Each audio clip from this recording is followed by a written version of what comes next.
was a creation, there were only shadows. In the present, those shadows still exist. Denying what you know to be real will only end in sadness.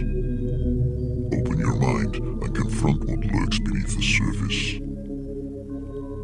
For that is the only way you will conquer your fears. What would you do if you heard a noise in the middle of the night, only to look out your window to see what appears to be a small man destroying your lawn, your garden, perhaps your car, even killing your pet? What would you think? What would you do? Who would you call? Would you call the police and tell them there's a little bearded man terrorizing you? Everyone would think you were crazy. That's probably why we don't hear about gnomes as much as we should. Who would believe us if we said a lawn gnome killed the cat? To most of us, gnomes are just a statue we put in our garden. The protectors of our yards, standing there with a smile on their face, with their long white beards and pointy red hats.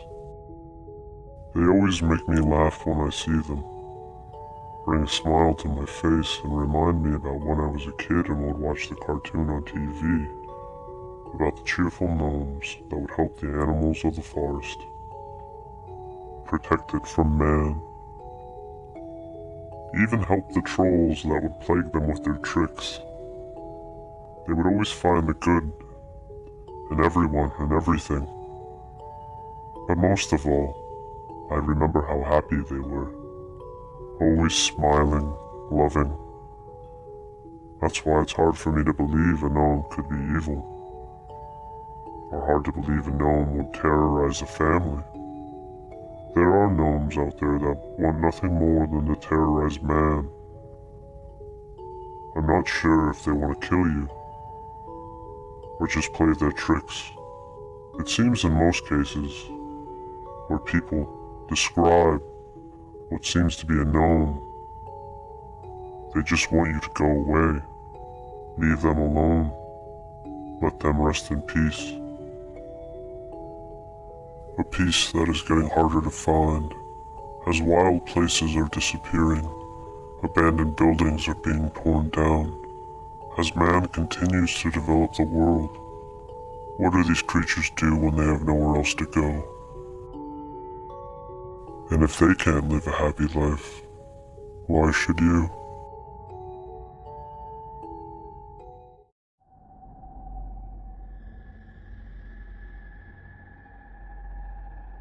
Gnomes generally are kind-hearted creatures, though most are reclusive and stay hidden underground, or in the deep forests away from man.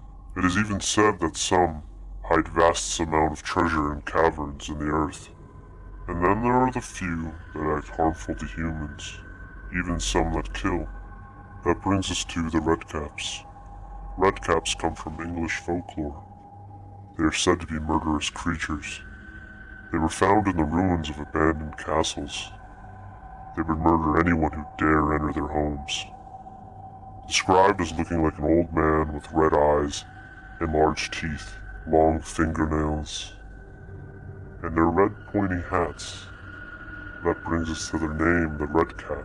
They get it from the practice of dyeing those hats with the blood of their victims. It seems what people are describing as a gnome could actually and more likely be a redcap that is terrorizing them and their families. He lives along the Tule River, probably sleeping in some abandoned shed. Many families report having encounters with him. This encounter along the Tule River is among the more popular ones. A woman by the name of Tammy and her family moved into an old farmhouse. Along with the farmhouse was an old, rickety shed that they did not use. On the property were gardens, room for the kids to play. They kept animals. Tammy did notice that a few of her ducks and chickens had gone missing. She thought maybe there was something in the shed.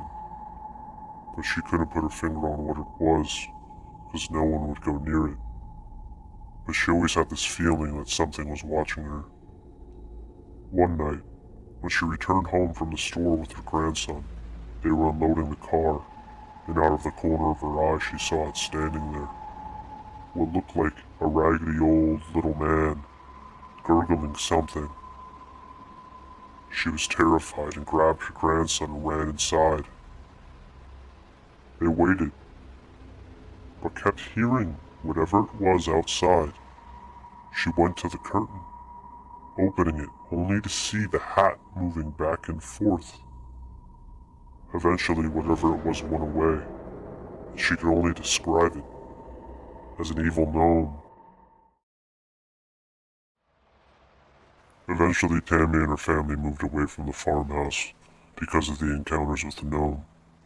She found out later after she moved that she wasn't the only one that lived at the house that knew about him. And she wasn't the only one along the Tule River that had encounters with him.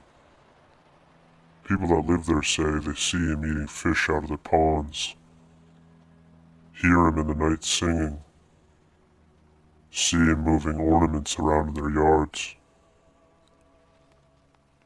Hopefully, that's all he does.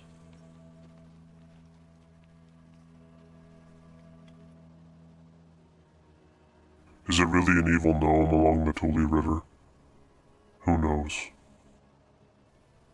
All I hope is whatever it is, that it can find its peace.